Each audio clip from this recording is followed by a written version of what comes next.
दोस्तों आपने सुना होगा कि हिंदू मज़हब की किताबों में एक खुदा की इबादत का जिक्र है। लेकिन क्या आपने कभी ये सोचा है कि अगर हिंदू लोग बुत परस्ती को ही सही मानते हैं तो फिर एक खुदा की इबादत का जिक्र इनकी मुकद्दस किताबों में कहाँ से आया? और अगर कुरान ने दुनिया की सभी बड़ी कौमों का जिक्र किया है तो फिर हिंदू लोगों का जिक्र क्यों नहीं किया? कई स्कॉलर्स इस नतीजे पर पहुंचे हैं कि हिंदू पहले ज़माने की कोई मुसलमान कौम है जो कि बाद में गुमराह होकर शिरक करने लगी। लेकिन दोस्तों फिर एक सवाल खड़ा होता है कि अगर ये मुसलमान ही थे तो ये किस नबी के उम्मती थे? आज की इस वीडियो में इसी सवाल का जवाब ढूंढेंगे कि हिंदू किस नबी के उम्मती हैं और कुरान इनके बारे में क्या कहता है। दोस्तों हिंदू मज़हब की किताबों में कई जगह एक खुदा की इबादत करने का हुक्म है।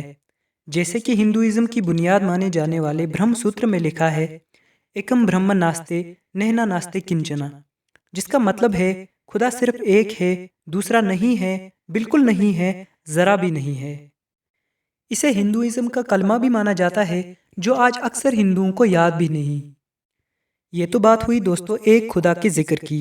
न सिर्फ इतना बल्कि हिंदू धर्म की किताबों में हुजूर सल्लल्लाहु अलैहि वसल्लम का भी जिक्र है, जिन्हें कल की अवतार का नाम दिया गया है।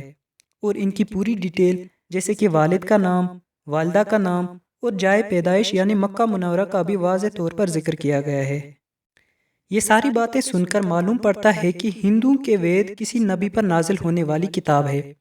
यूट्यूब पर आपको ढेरों वीडियोस मिल जाएंगी जो कि हिंदुओं को नूह अलैहिस्सलाम की कौम बताते हैं, क्योंकि नूह अलैहिस्सलाम का वाक़या भी वेदों में वाज़ेह तौर पर बयान किया गया है। लेकिन दोस्तों फिर भी यकीन से आज तक कोई नहीं कह पाया कि हिंदू वाकई नूह अलैहिस्सलाम की ही कौम है। अगर हमें इसकी तहकीक करनी है तो कुरान मजीद का मुताला करना ज़रूरी है, क्योंकि कुरान ने अक्सर बड़ी कौमों का जिक्र किया है, जैसे कि ईसाई, यहूदी और मुसलमान। ऐसे ही कुरान मजीद ने एक कौम का जिक्र किया है जिसे कुरान ने साबीन नाम दिया है। साबीन का जिक्र हमें कुरान मजीद में 3 जगह मिलता है, जैसे कि सूरह हज, सूरह माइदा और सूरह बकरा में। कुछ स्कॉलर्स का मानना है कि ये कौम कोई कदीम कौम रही होगी जो कि वक्त के साथ ख़त्म हो चुकी है। लेकिन दोस्तों कुरान में जब भी इनका जिक्र आया है तो ईसाइयों और यहूदियों के साथ ही आया है, जिसका मतलब है कि ईसाइयों और यहूदियों की तरह ये कौम आज भी कहीं मौजूद है। दीन इस्लाम के माने जाने मुहक्किकीन जैसे कि मौलाना उबैदुल्लाह सिंधी ने साबीन के बारे में कुछ अहम मालूमात इकट्ठा किए हैं, जिनमें इनकी कुछ खुसूसियात का जिक्र किया गया है। जैसे कि ये लोग सितारों की पूजा करते थे, दिन में कई बार गुस्ल करते थे, ला इलाहा इल्लल्लाह कहते थे मगर मुशरिक थे, और फरिश्तों की पूजा किया करते थे। अगर इन सारी बातों पर गौर करें तो आज के ज़माने में हमें ऐसी सिर्फ एक ही कौम मिलती है जो कि भारत में रहने वाली हिंदू कौम है। हिस्टोरियन इब्न हज़म की माने तो साबी इराक में रहने वाली एक कौम थी। याद रहे दोस्तों, इराक इब्राहिम अलैहिस्सलाम की जाय पैदाइश भी है। इससे गुमान होता है कि हिंदू इब्राहिम अलैहिस्सलाम की ही कौम है। और अब जो मैं कुरान का हवाला देने जा रहा हूँ वो इस बात की तरफ इशारा भी करती हैं। सूरत अल आला की आयत 16 से 19 में अल्लाह फरमाते हैं, लेकिन तुम तो दुनिया की ज़िंदगी को तरजीह देते हो और आखिरत बहुत बेहतर और बका वाली है।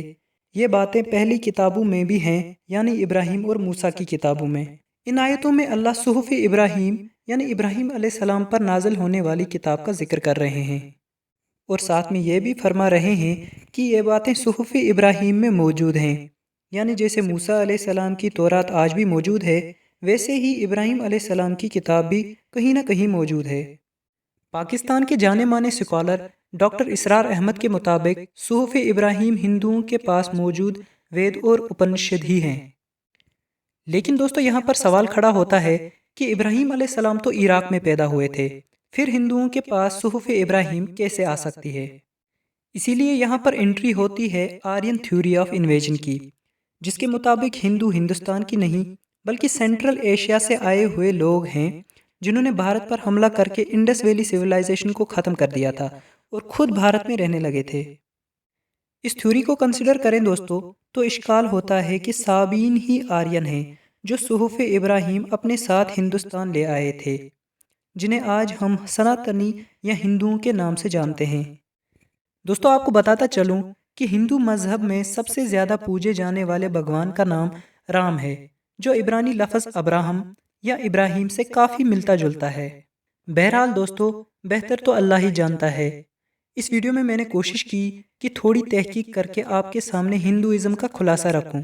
باقی اگر اس مسئلے کو اور بہتر جاننا ہے تو ہمیں ضرورت ہے کہ قرآن کو سمجھیں اور خود تحقیق کریں جو بعد میں انسانیت کے کام آ سکے۔ آپ کی اس ٹاپک سے ریلیٹڈ کیا رائے ہے کامنٹ سیکشن میں ضرور بتائیے گا۔ ایسی مزید انفارمیٹیو ویڈیوز دیکھنے کے لیے چینل کو سبسکرائب کر لیں۔ اسی کے ساتھ میں دوستو اس ویڈیو کو ختم کرتا ہوں۔ پوری ویڈیو دیکھنے کے لیے آپ کا بہت بہت شکریہ۔